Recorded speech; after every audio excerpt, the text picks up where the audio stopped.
በስመ አብ ወወልድ ወመንፈስ ቅዱስ አሃዱ አምላክ አሜን። ይትባረክ እግዚአብሔር አምላከ አበዊነ ለዛብጽሐነ እስከዛቲ ሰዓት ቅድሚ ኩሉ ልዕሊ ኩሉ ናብዛ ሰዓት እዚኣ ዘብጽሐና ናይ አቦታትና ናይ ቅዱሳን አምላኽ ናትና እውን አምላኽ ቅዱስ እግዚአብሔር ስሙ ዝተኸበረን ዝተመስገነን ይኹን። እማ አምላክ ወላዲታ አምላክ ቅድስተ ቅዱሳን ድንግል ማርያም ስለ ፍጹም አዶነታ ስለ ፍጹም ክብራ ክብሪ ምስጋና ይብጽሐያ። ኣብ ዝተፈላለየ ዓለም ኮይንኩም እዚ ናይ እግዚአብሔር ድምፂ እትሰምዑ ስድራ እግዚአብሔር ኣብ መስቀል ተሰቂሉ ፍጹም ዝኾነ ሰላም ብዝሃበና ብኢየሱስ ክርስቶስ ፍጹም ሰላም ከመይ ትጸንሑ ከመይ ትኾኑ ሰላም እግዚአብሔር ምስ ኩላትኩም ይኹን። እግዚአብሔር ሰናይ ፍቃድ ንሎማዓንቲ እንመሃሮ ናይ ትምህርትና ርእሲ ዝኸውን ጻድቅሰ ከመ በቀልቲ ይፈሪ ጻድቅ ከምስየ ይፈሪ። እዚ ቃል እዚ እንረኽቦ ኣብ መዝሙረ ዳዊት መዝሙር 92 ቁጽሪ 12 እዩ። ለባ አምላክ ዳዊት ስለ ቅዱሳን ጻድቃን ክዝምር እንተሎ ሕይወቶም እውን እንታይ ክመስል ከም ዝኾነ ክነግረና እንተሎ ጻድቅ ከምስየ ይፈሪ ከም ዝግባ ሊባኖስ እውን ይበዝሕ ኣብ ውሽጢ ቤተ እግዚአብሔር ተተኺሎም እዮም። ኣብ ውሽጢ ቤተ እግዚአብሔር ስለ ዝተተኸሉ ከም ዝግባ ሊባኖስ ድማ ይበዝሑ ከምስየ ድማ ይፈርዩ እናበለ ይነግረና የረድአና እዩ። ካብቶም ቅዱሳን ጻድቃን እንብሎም ብለማዓንቲ መጋቢት 11 ኦርቶዶክሳዊት ተዋህዶ ቤተ ክርስቲያን በዓለ ዕረፍቶም ካብ ትዝክሮም ሓደ ቅዱስ ጻዲቁ አቡነ አሌፍ እዮም። ጻዲቁ አቡነ አሌፍ በዓለ ዕረፍቶም መጋቢት 11 እዩ። እዞም ጻዲቅ እዚኦም ካብቶም 9 ቅዱሳን እንብሎም ሓደ እዮም። ጽድቆም ድማ ስርሖም ድማ ከም ዝግባ ሊባኖስ ዝበዝሐ ከምስየ ድማ ዝፈረየ እዩ። ናይ ዝግባ እዋም ነውሕቲ እዮም። ቅዱሳን እውን ብቅድስንኦም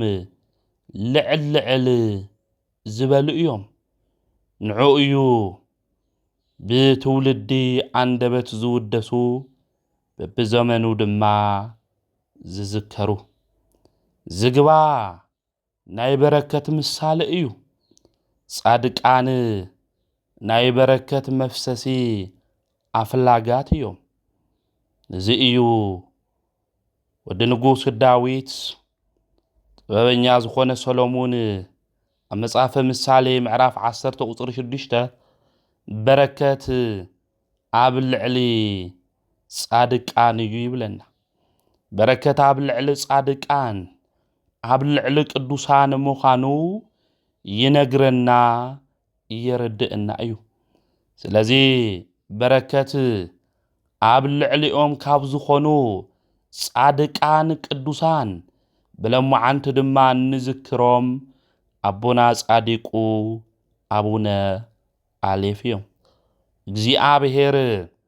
በረከቱ ናብ ምድሪ ዘፍስስ ብቅዱሳን ገይሩ እዩ። ናይ በረከት ምንጪ እግዚአብሔር እዩ።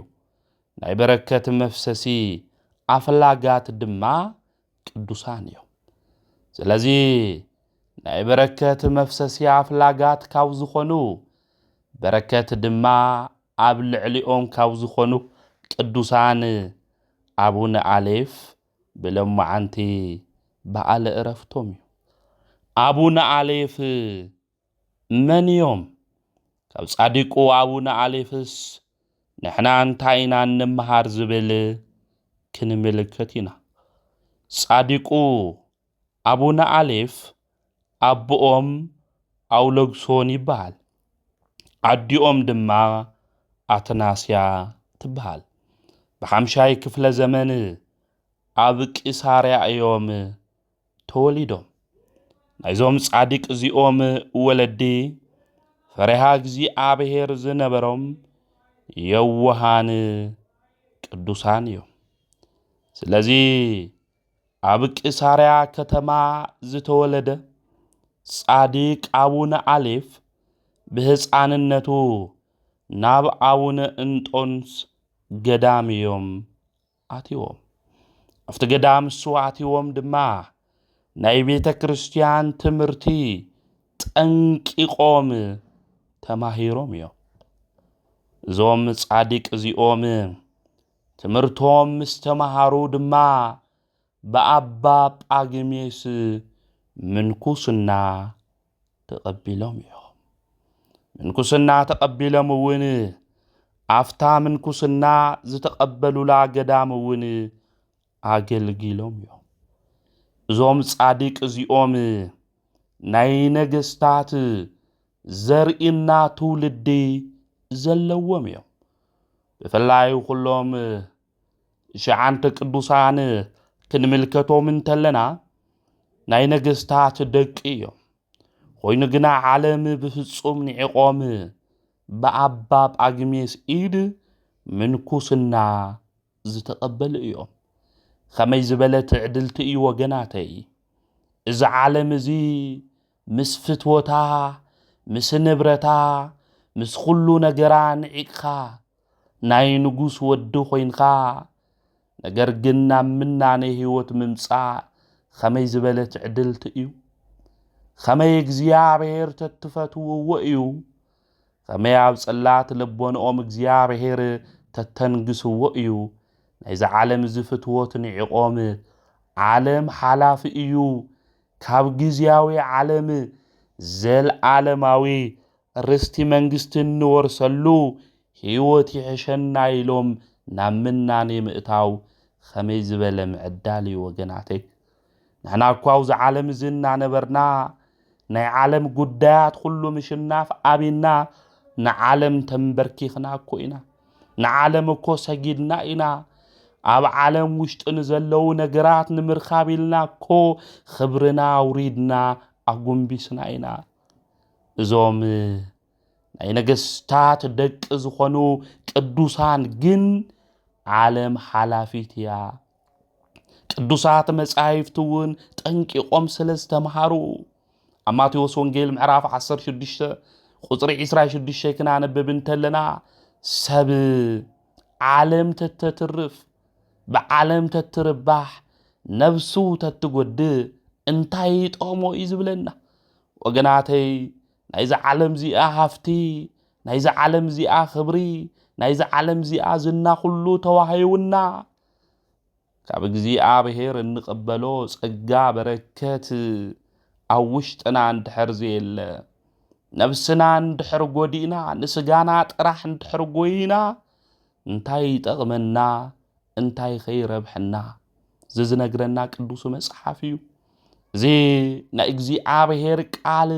ስለ ዝተምሃርዎ ድማ እዞም ቅዱሳን ኣቦታት እዚኦም ብህይወቶም ተርጊሞም እምኒ ንክትርእሱ ከምኡውን ምሳጋንንቲ ውግእ ንክገብሩ ድምፂ ኣራዊት ድማ ንክሰምዑ ናብ ምናኔ ህይወት ድማ እዞም ቅዱሳን እዚኦም ኣተው። ኣብቲ ገዳም እሱ እውን ንዝተወሰነ ግዜ ድማ ተቐመጡ። ኣብ ሮም ኮይኖም ድማ ስለ ምድሪ ኣዜብ ስለ ብሔረ ኢትዮጵያ ዝነብሩ ህዝቢ ዝንኦም ስለ ናይ ነገስታቶም ቅድስና እታ ዓዲ ድማ ናይ እምቤትና ናይ ድንግል ማርያም ናይ ኣስራት ዓዲ ምዃና ካብ መጻሕፍቲ ተረድኡ። ኣባ ዘሚካኤል ምስ ክልተ ደቀ መዛሙርቱ ብለይቲ ኮይኑ ናብ ዓድና ድማ መጽአ ዝመርሖ ዝነበረ መልአክ ድማ ሊቀ መላእክት ቅዱስ ሚካኤል እዩ እናመርሖውን ናብ አክሱም መምጽሖ ኣብ አክሱም ድማ ዝተወሰነ ጊዜ ተቐመጠ ተመሊሱ ድማ ናብ ሮማ ኸደ ስለ ኢትዮጵያ ዝረአዮን ዝሰምዖን ነገር ሁሉ ንቅዱሳን ድማ ነገሮም ንሳቶም ድማ ኸይድና ክንሪኦን ኢና ድማ በሉ ክንምልከቶን ኢና ዝዓድዚ ክንሪኦን ኢና ኸመይ ዝተባረኹ ኸመይ ዝተቐደሱ ህዝቢ እዮም ብስርዓት ቤተ ክርስቲያን ዝኸዱ ኢሎም ናውዚ ንክመጹ ልቦም ሸፈተ እቲ ዝነበረዎ ጊዜ ድማ ብጣዕሚ ከቢድ ዝነበረ ጊዜ ነይሩ ኣብ ሮማ ንሳቶም ወፂኦም ስለ ተዋሂዶ ክሰብኹ እንተለዉ ስለ ክልኤ ባህሪ ድማ ዘምህሩ ዝናገሩ ምስ ነገስታት ድማ ዝዓረኹ መራሕቲ ሃይማኖት ዝነበሩሉ እዋን እዩ ነይሩ ስለዚ ዝጽግዕሉ ዓዱ እውን ይደልዩ ነይሮም እዮም ስለዚ እቲ ንጉስ ዝተባረኸ እቶም ህዝቢ ድማ ዝተቐደሱ ዓዱ ዘለዋ ምዃኑ ሓውና አባ ዘሚካኤል ካብዚ ነገርኻናማ ክንኸድኒ እና ኢሎም ነዋያተ ቅዱሳቶም መጻሕፍቶም ሁሉ ሒዞም ዘሚካኤል እናመርሖም አልዓሚድ ንጉስ ኣብ ዝነገሰሉ እዋን ናብ አክሱም ከተማ ድማ ኣተው እዞም ተስዓቱ ቅዱሳን ድማ ናብ አክሱም ምስ ኣተው እቲ ንጉስ ድማ ኣኽቢሩ ተቐበሎም ቅዱስንኦም ዝንኦም ሰሚዑ ጋሻውን ተቐበልቲ ስለ ዝኾና ኣኽቢሩ ድማ ተቐበሎም በዓቲ ድማ ሃቦም ኣብ በዓቶም ኾይኖም ብሓደ ጸሎት ይገብሩ ነይሮም ሰንበት ጥራሕ እዮም ምግቢ ዝበልዑ ነይሮም ኣብ በዓቲ ኾይኖም ኣብ ቤተ ቀጢን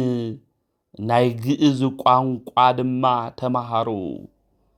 ብዙሓት መጻሕፍቲ ድማ ናብ ግእዝ ቋንቋ ድማ ተርጎሙ ኣብ በዓቶም ኾይኖም ጸሎት ትገብሩ እንተለዉ መላእክቲ ድማ ይጉብንይዎም ኣምላኽና ንሱ መድኃኒት ኢየሱስ ክርስቶስ ድማ ይባርኾም ነበረ ናይ ክርስትና እምነት ድማ ባቦና ብፁዕ ቅዱስ አቡነ ሰላማ ካሳቴ ብርሃን ዝተመስረተ ክርስትና ሃይማኖት ብስፍሓት ናብ ሁሉ ቦታ ንክስበኽ ገበሩ ገዳማት አስፋሕፍሑ ብርሃን ወንጌል ድማ ኣብ ዓድና ከብር ገበሩ እዞም ቅዱሳን እዚኦም ኣብ አክሱም ኾይኖም ናብ ዝተፈላለየ ቦታ እናተንቀሳቀሱ ስለ ናይ እግዚአብሔር መንግስቲ ነቲ ህዝቢ ብሰምዖ ቋንቋ ድማ የምህሩ ነበሩ ድሕርዚ ኣብ ሮም ነጊሱ ዝነበረ ሓዎም ይስሐቅ ድማ መልእኽቲ ለኣኹሉ ንጉስ ይስሐቅ ንኣባ ዘሚካኤል ወይም ንጻዲቁ አቡነ አረጋዊ ወዲ ሓፍቶም እዩ መልእኽቲ ድማ ለኣኹሉ 7 ዓመት ሙሉእ ኣብ ሮማ ነጊሱ እዩ ነይሩ ስለዚ ንጉስ ይስሐቅ መንግስቱ ሓዲጉ ብለይቲ ድማ ወፂኡ ቅዱስ ገብርኤል እናመርሖ ምስ ሕዋቱ ብሓደ ተራኸቡ ሳቶም ድማ መንኮስዎ ሽሙ ድማ ገሪማ ኢሎም ጸውዕዎ ዝደንቕ እኮ እዩ በትሪ መንግስቲ ሒዙ ሮማ ተኣክል ዓባይ ከተማ መንግስቱ ኾይኑ እናመርሐ 7 ዓመት ሙሉ ነጊሱ ነይሩ መንግስቱ ግን ገዲፉ ኣሕዋቱ ዘቕረብሉ ሕቶ ሰሚዑ ናብ ኣክሱም መጽዮ መን ያውዝ ግዜ እዚ ስለ ናይ ክርስቶስ ፍቕሪ ኢሉ ስለ ቤተ ክርስቲያን ፍቕሪ ኢሉ ነገራት ሁሉ ዝገድፍ ወገናተይ ዝኮ በትረ መንግስቱ ይሓዲጉ ካብዝ ጣዓመ ምቹው ካብ ዝኾነ ናብራ ወፂኡ እዩ ናብ ምናኔ ህይወት ትጽውዕዎ እንተለው ዝመጽአ ዓለሙኒ ሓላፊ ፍትወትኒ ሓላፊ ስመ ኩሉ ሓላፊ ውእቱ ቅዱስ ጳውሎስ ከምዝ ነገረና ዓለም ሓላፊ እዩ ንብረት ሓላፊ እዩ ሁሉ ድማ ሓላፊ እዩ ከንቱ እዩ ከምዝ በለና ናይ ዓለም ከንቱነት ንጉስ ይስሐቅ አባ ገሪማ ተረዲእዎም መንግስትነቶም ሓዲግዎም እዚ መንግስት እዚ ካብ ክርስቶስ ብላዕሊ ጻውዒት ይበልጽ ስለዚ እቲ ናይ ክርስቶስ ጻውዒት ካብ ሁሉ ይበልጽ ኢሎም ናብ ሕዋቶም ናብ ዘለውዎ ቦታ ናብ ኣክሱም መጽኡ ንሕና እኮ ብዙሕ ነገር ምግዳፍ እኮ ዓብና እኮ እዩ ብዙሕ መልእኽቲ እኮ ናብ ህይወትና መጽኡ እዩ ብዙሕ ድምፂ እኮ ናብ ህይወትና መጽኡ እዩ ብዙሓት ኣቦታቶም ሂሮምና እዮም ቤተ ክርስቲያን ነጊራትና እያ እምቢ ዝበለና ክንገድፎ ዘይከኣልና ዓመልና ብዙሕ ኒእና እዩ ወገናተይ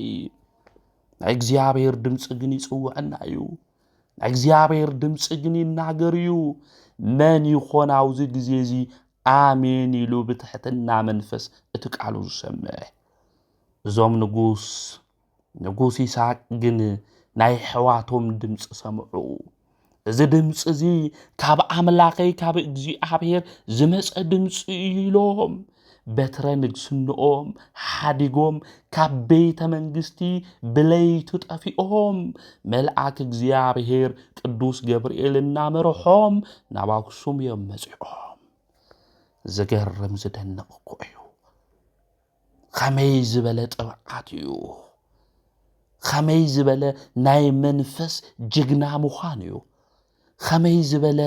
መንፈሳዊ ቆራጽነት እዩ ወገናተይ መንፈስ ቅዱስ ኣብ ውሽጥና ክሰርሕ እንተሎ ክንገድፎም ዝግቡእና ነገራት ግደፉ ክንባል እንተለና ንገድፍ ኢና ወገናተይ ዓለም ተገዝአን ግዜኡ እዩ ሹመት ሽልማት ድማ ይውሰድ እዩ ንኹልና ድማ ብግዜ ክወስደና ዝኽእል ሓያል ዝኾነ ማንም ከቕርዮ ዘይኽእል ሞትኒ እዩ ስለዚ ቀድሞ ሞቱ ንኣምላኹን እግዚአብሔር ከገልግል ከም ዝግብኦ ተረዲኡ መንግስትነቱ ሓዲጉ ናብ ምናኔ ህይወት እዩ መጽኡ ምስ መጸ ድማ ምንኪሶም ኣባ ገሪማ ኢሎም ጸውዑ ኣብ ሓንቲ ገዛ ናይ ጸሎት ቦታ ድማ ከይተፈላለዩ ብሓድነት ኮይኖም ብሕብረት ኮይኖም ከም ሓደ ቃል ተናጋሪ ከም ሓደ ልቢ መኻሩ ኮይኖም ንጸሎት ጠጠው ኢሎም ይውዕሉ ይሓድሩ ነይሮም እዞም ዝተኸበሩ ቅዱሳን እዚኦም ድውያን ይፍውሱ ነይሮም ሞታን የልዕሉ ነይሮም ብጣዕሚ ዝገርሙ ድንቅ ዝኾኑ ተኣምራት ይገብሩ ነይሮም ምስኦም እግዚአብሔር ስለ ዘሎ ከምቲ ዓንቶ ዝበልኹኹም እውን ሰንበት ጥራሕ እዮም እኽሊ ዝበልዑ ነይሮም እዞም ቅዱሳን እዚኦም ዓድና ብእግሮም ብምኻድ ባሪኾማ ጌጽ ድማ ኮይኖማ ብትምህርቶም ድማ ናይ እምነት መሰረት ድማ ኣጽኒዖምላ ናይ ልዕልና ታሪክ ድማ ንዓለም ሁሉ መስኪሮምላ ወርቃማ ንብሎ ናይ ቤተ ክርስቲያን ታሪክ እቲ ሓደ እዚ እዩ ወርቃማ ዘመን ወርቃማ ግዜ ናይ ቤተ ክርስቲያን ንብሎ ወንጌል ካብ ጫፍ እስካብ ጫፍ ዝተሰበኸሉ ቃል እግዚአብሔር ዝተነገረሉ ዓውዪ ተኣምር ናይ ቅዱሳን ድማ ዝተረኣየሉ ቅዱሳን ድማ ብዓድና መጺኦም ናይ በረከት ምንጭ ዝኾኑሉ እዋንና ግዜ እዚ ዘመን እዚ እዩ ካብቶም ዘመናት ወርቃማ ናይ ቤተ ክርስቲያን እንብሎም ናና 12 ዓመታት ብፍጹም ሕብረት ሓቢሮም ተቐመጡ ንሕና ንሰሙን ንኽልተ ሰሙን ንወርሒ ብሓደ ኮይና ምንባር ይከብደና እዩ ዞም ትሽዓንተ ቅዱሳን እዚኦም ግን ን12 ዓመት ብፍጹም ሓድነት ኮይኖም ተቐመጡ ካብዞም ቅዱሳን እዚኦም እንመሃር ሕብረት እዩ ወገናተይ ኣብ ሕብረት ውሽጢ እዩ እግዚአብሔር ዘሎ ኣብ ምንጽጻል ኣብ ምብትታን እግዚአብሔር የለን ኣብ ሕብረት ውሽጢ እግዚአብሔር ዘሎ ክልተ ሰለስተ እንድሕር ኮይንኩም ብሽሞይ እንድሕር ተሰባሲብኩም ኣብ ማእኸልኩም ክርከብ እኮ ዝብለና ቅዱስ መጽሓፍ ስለዚ እግዚአብሔር ዝርከብ ኣብ ሕብረት ውሽጢ እዩ ኣብ ምብትታን እግዚአብሔር የለን ስለዚ ዝተበተነ ልብ ዘለና ዝተበተነ ሓሳብ ዘለና ተኣኪብና ብሕብረት ብፍቅሪ መንፈስ እንድሕር ኮይና ኣብ ማእኸልና ቅዱስ ኣምላኽ እግዚአብሔር ከም ዝርከብ ምፍላጥ ምርዳ ኣድላይ ስለዚ ብሕብረት እዮም ነይሮም ብሕብረት ስለ ዝነበሩ እዮም ቅዱሳን መላእክቲ ዕለት እናመጹ ዝጉብንይዎም ዝርእይዎም ነይሮም ኣምላኽና ቅዱስ እግዚአብሔር እውን ዕለት እናመጸ ዝባርኾም ዝነበረ ዝቅዱሶም ዝነበረ ሓሳባቶም ነገራቶም ሁሉ ድማ ዝፍጽምሎም ዝነበረ ብሕብረትን ብፍቅርን ስለ ዝነበረ ስለዚ ብሕብረት ብፍቅሪ ብሰላም እንድሕር ሃሊና ናይ ሰላም ንጉስ ናይ ሰላም ሓለቃ ንሱ ኣምላኽና ቅዱስ እግዚአብሔር ምሳና ከም ዝኾን ክንፈልጥ ክንርዳ ይግበአና ስለዚ ን12 ዓመታት ብፍጹም ሕብረት ብሓደ ኮይኖም ድማ ተቐመጡ ብድሕሪ እዚ ድማ ከምዚ ኢሎም ተናገሩ በዓልና እናተረኣይና ብሓጎስ ብደስታ ክንነብረ ይግበእ ስለዚ ተፈላሊና ናገልግሎት እዩ ተፈላሊና ክንቅመጥ ይግብአና በሉ አውዝ በሓደ ክንኾን እንተለና እናተረኣዓና እናተሓጎስና ብተድላ በሓጎሲና ዘለና ስለዚ ተፈላሊና አገልግሎትና ክነስፍሖ ይግብአና በሉ ሆሮ ወማሃሩ ውስተ ኩሉ አጽናፈ ዓለም ይዝበለ ጎይታውን ናብ ዓለም ሁሉ ኹዱ ንፍጥረት ሁሉ ወንጌል ሰበኹ ኢልና ስለዚ ናብ ሁሉ ቦታ ኸይድና ምእንቲ ክንሰብኽ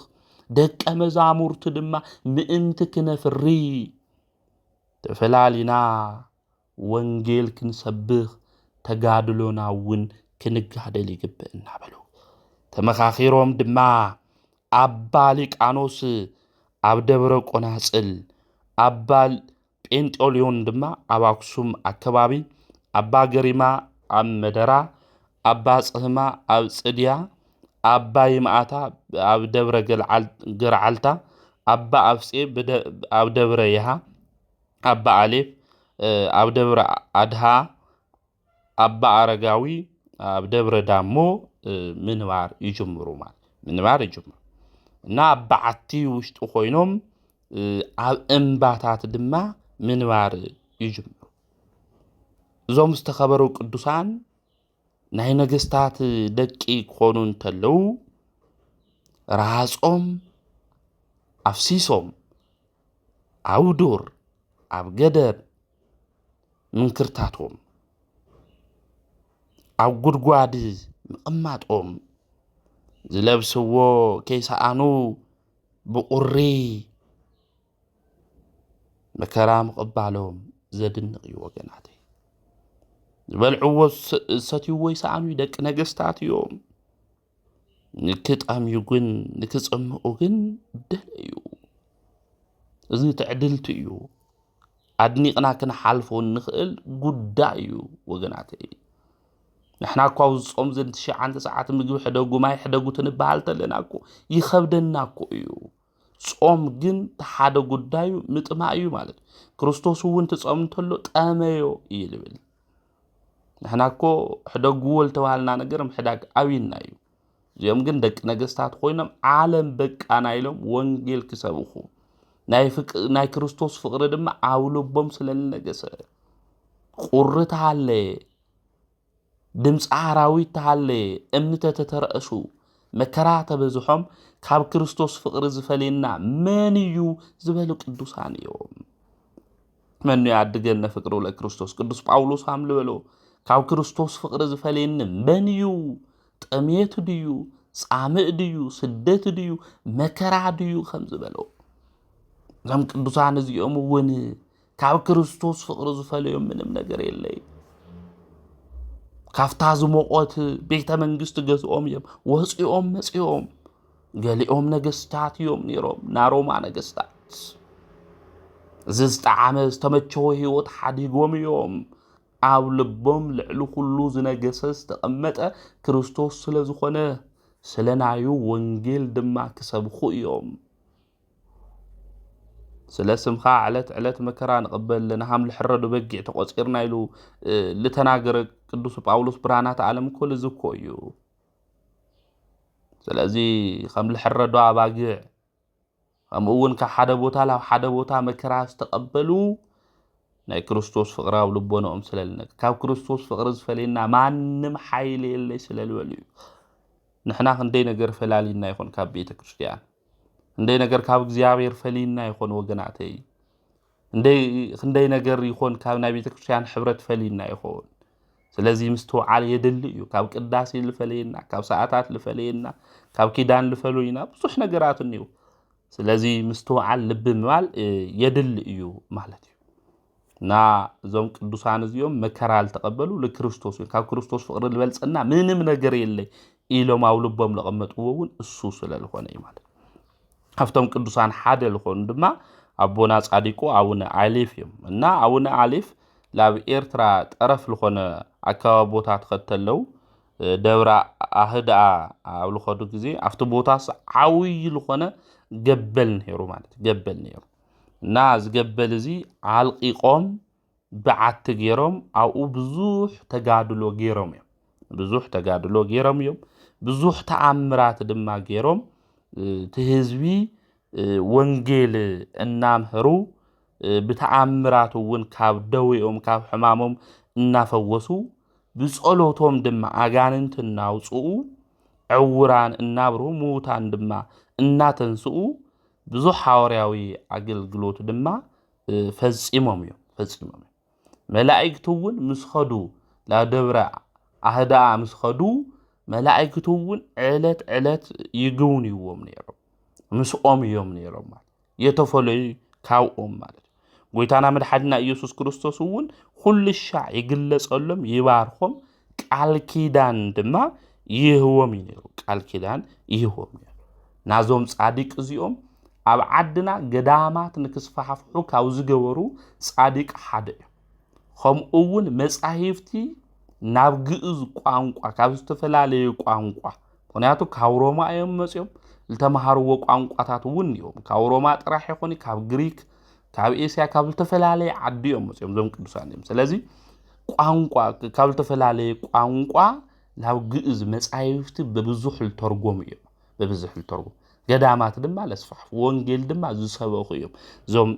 ቅዱሳን እዮም ስለዚ አቡነ አሌፍ እውን ብዙሕ መጻሕፍቲ ለጽሓፉ ገዳማት እውን ለስፋሕፉ ልዕሊ 500 ደቀ መዛሙርቱ ድማ ነይሮምዎም እዮም ን70 ዓመት ሙሉእ ድማ ኣምሂሮምዎም እዮም ማለት ኣብ ገዳሞም ኣምሂሮምዎም እዮም ማለት ናአቡነ አሌፍ ገዳሞም ካብ ዓድዋ ብሰሜን ኣንፈት ብህዛ ኣብ ልብሃል ዓውይ እምባ እዩ ልርከመ ዓውይ እምባ እና ዞም ኣቦዚኦም 70 ዓመታት ደቀ መዛሙርቶም 500 ደቀ መዛሙርቲ ልዕሊኡ ኣምሂሮም እዮም ዞም ደቀ መዛሙርቲ እዚኦም ድማ ላብ ዝተፈላለዩ ዓዲ ኸይዶም ወንጌል ልከምህሩውን ልገበሩ ጻዲቅ እና ዞም ጻዲቅ እዚኦም ስለ ክርስቶስ ኢሎም መከራ ተቀበሉ ስለ ክርስቶስ ኢሎም ተሰደዱ ካብ ጥዑም ገዞም ካብ ልምቹ ቦታ ልወጹ ወዲ ንጉስ እዮም ማለት እዩ ስለዚ ዞም ጻዲቅ እዚኦም ብለማዓንቲ መጋቢት 10 ድማ በዓለ ዕረፍቶም መጋቢት 11 ብዙሕ ግዜ በዓላት ትውዕል ተሎ ኣቦታትና ብልደንገግዎ ስርዓት ማለት ና በዓላት አከባብራ ዓውይ ጾም ስለልኾን ኣብ ዓውይ ጾም ድማ ብዙሕ ግዜ በዓላት ኣይኽበሩ እና ጻዲቁ ብዙሕ ግዜ በዓሎም ዝኽበር መዓዝ እዩ ተልና ታሕሳስ 11 ታውዝ መጋቢት 11 ልነበረ ላብ ታሕሳስ 11 ገይሮም ልክኽበር ገይሮም ወይ ማቦታ በዓለ ዕረፍቶም ግን መዓዝ እዩ ተባሂሉ እንዝክረሉ ግን መጋቢት 11 እዮም ጻዲቁ አቦና አቡነ አሌፍ ለዓረፉ ማለት እዩ አቡነ አሌፍ ለዓረፉ ኻሊ ብለማዓንቲ ንዝክሮም ጻድቅ እንብሎም ከመ በቀልቲ ፈሪ እንብሎም ሓደ አቦና ድማ ብፁዕ እንብሎም ኤጲስቆጶስ አቦና ባሲሊዮስ እዮም አቦና ባሲሊዮስ ብናይ ኢየሩሳሌም ሊቃነ ጳጳሳት አባ አርሞንና ካልኦት ኤጲስቆጶሳት ልተሾሙ እዮም ምስተሾሙ ድማ ዝተለኣኽዎ ቦታ አረማውያን ላው ዝበዝሕዎ ቦታ እዮም ንክሰብኹ ተላኢኾም ናብኡ ኣትዮም ዝኸበረት ወንጌል ክናገሩ ተለው ከምህሩ እንተለው ኣብኡ ዝነብሩ ሰባት ደብዲቦሞም መከራ ድማ ኣብፂሖምሎም እዮም ግማሽ ዝኾኑ ወይም ዝተወሰኑ ሰባት ድማ ብጎይታና ብመድሓኒና ኢየሱስ ክርስቶስ ኣሚኖም እዮም ግን ኣብታ ከተማሳ አቦና ኤጲስቆጶስ አባ ባሲሊዮስ ልከይነብር ካብታ ከተማ ኣውፂኦም ኣባዓት ልክነብር ገይሮም እዮም ማለት ኣባዓት ሶም ግን ዕለት ታይ ገብሩ ነይሮም ይጽልዩ ነይሮም ዝህዝቢ እዚ ላብ ቅዱስ ወንጌል ብርሃን ላውሉ ኾነ ናይ ብስራት ዜና ላውሉ ኾነ ላው ወንጌል ልክመጽእ አባ ባሲሊዮስ ይጽልዩ ነይሮም ማለት ስለዚ ሓደ እዋን ኣፍታ ከተማ ናይቲ ንጉስ መኮንን ወዱ ሓሚሙ ይሞት አቦኡ ድማ ብጣዕሚ ይሓዝን ብሕልሚ ድማ ተወዱ ይረአዮሞ ኣብ ቅድሚ ታብኡ ኮይኑ ኣና ኣብ ጸልማት እየ ነይኹ ላብ ኢየሱስ ክርስቶስ ክጽልየለ ይኽእል ሓደ ኤጲስቆጶስ ባሲሊዮስ ዝበሃልና ኣምጺኻ ጸዊዕኻ ልክልምነለይ ግወሮ ይብሎ ካብ ህራሱ ምስተልዓለ ደንጊጹ ናይቶም ዓዲ ዓበይቲ ዝበሃሉ ሰባት ሽማግለታት ላብ ባሲሊዮስ ልክኸድ ይገብርዎ ማለት እዩ ናብ ባሲሊዮስ ምስኸዱ አባ ባሲሊዮስ ድማ ልክጽልየሉ ቶም ሽማግለታት ይናገሩ ምስለመንዎ እሱውን እሺ ብልሞ ላፍቲ መቃብር ኸይዱ ይጽሊ ናቲ መኮንን ወዱ ድሒኑ ኣብ ማእኸል ህዝቢ ክመላለስ ይገብር ብዙሓት ሰባት ድማ ንዝኹሉ ነገር ዝገበረ ኣምላኽ እሱ ኢየሱስ ክርስቶስ ይኣምኑ ኣሚኖምውን ናይ ክርስትና ጥምቀት ተጠሚቆም ክርስቲያን ይኾኑ ናት ኣፍታ ዓድውን ናይ ክርስቲያን ጉባኤ ይግበር ማለት ኹፋኣት ሰባት ግን ይቆንኡ ማለት ዝተኣምሩ ዝሪኦምውን ብጽልእነት ይለዓሉሞ ተኣኪቦም ንባሲሊዮስ ገሪፍና ክንቀትሎ እንዲና ይብሉ ይሕዝዎ ገሪፎም ድማ የሰቃይዎ ብዙሕ ስቅያት ይውጽሕሉ ድሕርዚ ምሳሰቃይዎ ድማ ኣብ መወዳእታ ብሰማዕትነት ይዓርፍ ማለት እዩ እና ብለማዓንቲ መጋቢት 11 እውን ሰማዕተ ዝተቀበለ ኤጲስቆጶስ እንብሎ አቦና አባ ባሲሊዮስ ለዓረፈሉ ዕለት እዩ ማለት ለዓረፈሉ ዕለት እዩ ብዙሕ ዓመታዊ ክብረ በዓል ዝኽበረሎም ኣቦታት እዮም ነዮም ካፍቶም ብዙሓት ዝተወሰኑ ግን እዮም እና ጻድቅ ከመ በቀልቲ ይፈሪ ወይበዝሕ ከመ ዝግባ ዘሊባኖስ ጻድቅ ከምስየ ይፈሪ ከም ዝግባ ሊባኖስ እውን ይበዝሕ ኣብ ቤት ውሽጢ እግዚአብሔር ተተኺሎም እዮም ይሉልና ቤት እግዚአብሔር ውሽጢ ልተተኸሉ እዮም ላባ ኢሌፍ ካብ ህፃንነቶም ጀሚሮም ኣብ ገዳም ለዓወዩ ቃል እግዚአብሔር ልሰምዑ ስለልኾኑ ጽድቆም እውን ስርሖም እውን ሃም ዝግባ ዘሊባኖስ ልበዝሐ እዩ ማለት በረከቶም እውን ለብዙሕ ሰባት ልጠቀመ እዩ ማለት እዩ ስለዚ ቃል ኪዳኖም እውን እግዚአብሔር ሂውዎም ብቃል ኪዳኖም እንድሕር ስለ አቡነ አሌፍ ኢልኻ መሐረኒ ጎይታይ ናውና አሌፍ አምላኽ እውን መሐረኒ ኢልና እንድሕር ጸሊና ኮይና እግዚአብሔር አምላኽ ሓምሊ ሰምዐና ክንፈልጥ ክንርዳእ ይግበአና ናይ ቅዱሳን አቦታትና በረከቶም ረድኤቶም አማላድነቶም ምስ ኩልና ህዝበ ክርስቲያን ይኹን። ወስብሐት ለእግዚአብሔር ወላዲቱ ድንግል ወለመስቀሉ ክቡር።